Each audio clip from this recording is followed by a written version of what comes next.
Hi everybody, what's up? Welcome back to my channel. My name is Juan, I am just one reader, and I am here to review the novel Fates and Furies by Lauren Groff. This novel was published in 2015 and it became one of the top books of that year. I think it was Amazon's best book of the year. It was a finalist for the National Book Award. It was Barack Obama's favorite book of the year. It received a lot of acclaim, and going on YouTube looking for people's reviews, I have encountered a lot of very polarizing opinions. I have found people who adore the novel and really praise it for its writing and for the way that she explores the themes. And on the other side, there's a big bunch of people who absolutely hate this book because of the same things, because of the writing style, because of the characterization, because of the way that Lauren Groff explores these ideas about marriage. So that's what this book is about. It's a book about marriage. Basically, the book Fates and Furies is it has a structure, it has a format that sort of it tells the same story but twice or in two separate ways. So we follow this marriage of man and woman named Lotto and Mathilde, and we start the book with Lotto's part of the story. So we follow Lotto's backstory. We learn a little bit about where he's coming from, about his family, his origins, and we follow him as he meets Mathilde and they get married, and we follow their marriage from his perspective and from his point of view. Then we get to the half of the novel and the story stops and we start to see everything from her point of view, and there are some plot twists and some like revelations and some things that I guess you could call important secrets that that had not been told beforehand. And so a lot of people have compared this to like Gone Girl or something, but I completely disagree. I think I can understand why people would see this as a Gone Girl type of book, but it really isn't. Gone Girl is all about the thrill and, you know, the fast-paced quality of the writing, and this is quite the opposite.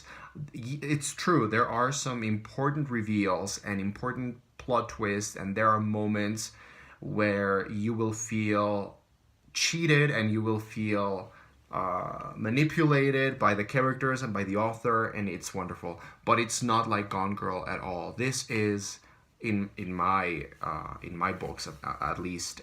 This is, in my opinion, a wonderful example of literature, like Adrian would say, literature with a capital L, and I'm talking about Adrian from the channel Stripped Cover Lit, obviously.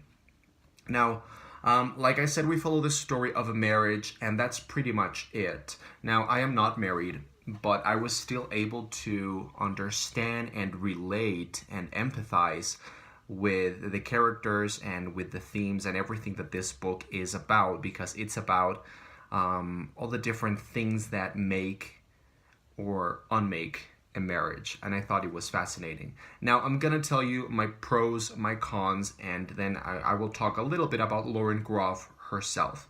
So the biggest pro that I have with this book, my favorite aspect that I found in this book, was the writing style. Lauren Groff is like a wizard, like a magician of words. She uses language. To me, it felt like she was some kind of, you know, Rumpelstiltskin creature spinning straw and manipulating it into gold and creating these phrases and these sentences that she must have spent an incredible amount of work doing that. Well, I know that she spent a lot of time editing and editing and editing this novel, and that's the way that she works, and I can see why, because this book feels absolutely precise. There is an amount of adjectives and adverbs and just little things that maybe some readers would not get. But if you really pay attention to the word by word, sentence by sentence level of this book, it just it sings. This is the type of lyrical prose that sings. It feels like a hymn. It feels like ancient and modern at the same time. It feels like primitive, but talking to us in our modern current civilization. I don't know. Maybe I'm just talking nonsense, but I hope I can express myself, or express at least how wonderful I thought the writing style. It is beautiful. It is absolutely beautiful. And there were many moments reading this book when I just had to stop reading and just read it again and read the paragraph again and again and again and again, because there was just so much in there to savor and to taste in my mouth. I actually found the writing style quite similar to Karen Russell's writing style. You know that Karen Russell wrote one of my favorite novels, which is Swamplandia, and they have a very similar turn of phrase, very sort of rich and complex, really dark and really human and funny at the same time. It's wonderful. Now, my second pro, or another thing that I really, really, really liked about this book, was the themes. It is a book about marriage and about people and about people's pasts and secrets and histories. And I really enjoyed, and I really thought it was quite formidable and fascinating how she explored and touched on those themes, because the characters feel alive, but at the same time they don't feel mundane. They feel special, and they have like some sort of primal ancient force that they are representing. That's why this book, which is of course called Fates and Furies, so you know that there's a lot of references to Greek mythology and, you know, Shakespeare, and a lot of ancient primal forces gather to create this book. And I thought the characters really embodied that kind of devastating force. And you know, it's funny because it's a book that in some moments and in some ways is full of gravitas. You know, it's full of this like but then it has these moments of feeling really modern and funny and current and relatable. So I thought this book was just very unique. It is not a book for everybody. A lot of people are going to find it irritating and pretentious and overwritten and overly flowery. And, you know, they will say that the characters are very unlikable, which they can be. They absolutely are unlikable characters, or characters that are not there to be liked. And the way that she explores the themes of marriage and trust and relationships in general, for some people might seem a little bit risky and risque and a little bit over the top, but I found it absolutely fascinating. Basically, Lauren Groff, the author, herself has said in interviews that she is very ambivalent towards the idea of marriage, and that she wanted to explore that in this novel. And I think it absolutely, we can absolutely see that coming through the novel. That's why it's such an interesting exploration, because it doesn't answer anything. It just raises more questions and more conflicts that happen in marriage, because marriage in itself is a kind of weird construct, a kind of weird thing that people have created, and it implies a lot of conflicts. So yeah, a lot of people will say that the way that she explored this idea of marriage and how you can never really truly get to know your partner, they might think that that theme is a little bit untrue, but I think it's absolutely true. I think you can never know a person, not 100%, because we don't even know ourselves 100%.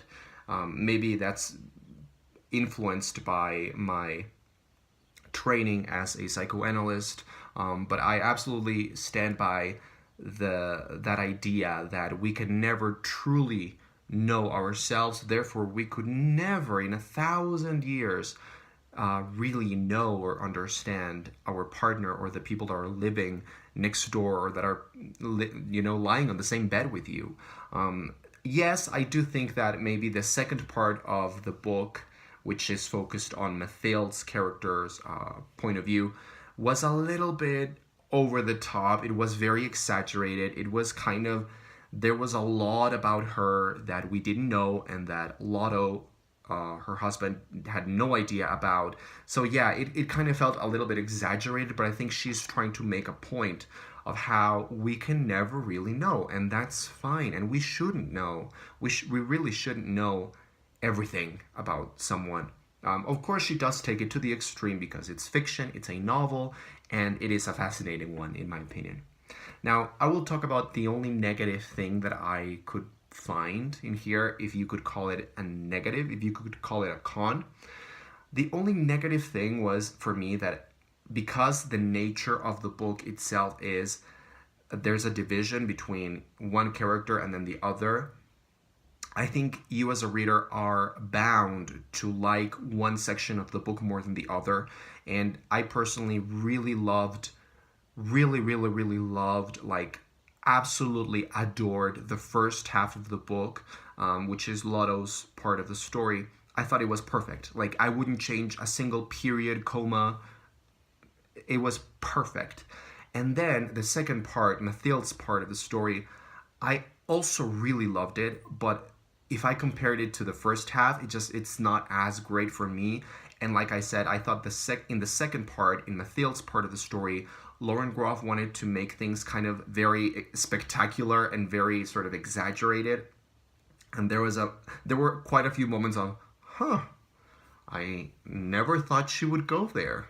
But it was interesting, and it didn't really affect my overall enjoyment and fascination for this book. Now, before I wrap this up, I want to talk about Lauren Groff herself. She is a very young writer, and she has been really recognized and acclaimed by people all over the world. She's been in a lot of those lists of, like I don't know what it is, but like the youngest, the best young novelist, or I love those lists. And she has received a lot of accolades for her work. She has written a short story collection called Delicate Edible Birds, which I have read. I mean, I have on my shelf, but I haven't read, and I really want to read it. She also has two other novels, Arcadia and The Monsters of Templeton. And I have read one of her short stories, which is in the Best American Short Stories of 2014, and it was my favorite short story from the entire collection. So what can I say? I think Lauren Groff is the real deal. I know that a lot of people won't like her necessarily, but I think I have found one of my new favorite authors. I cannot wait to pick up more by her.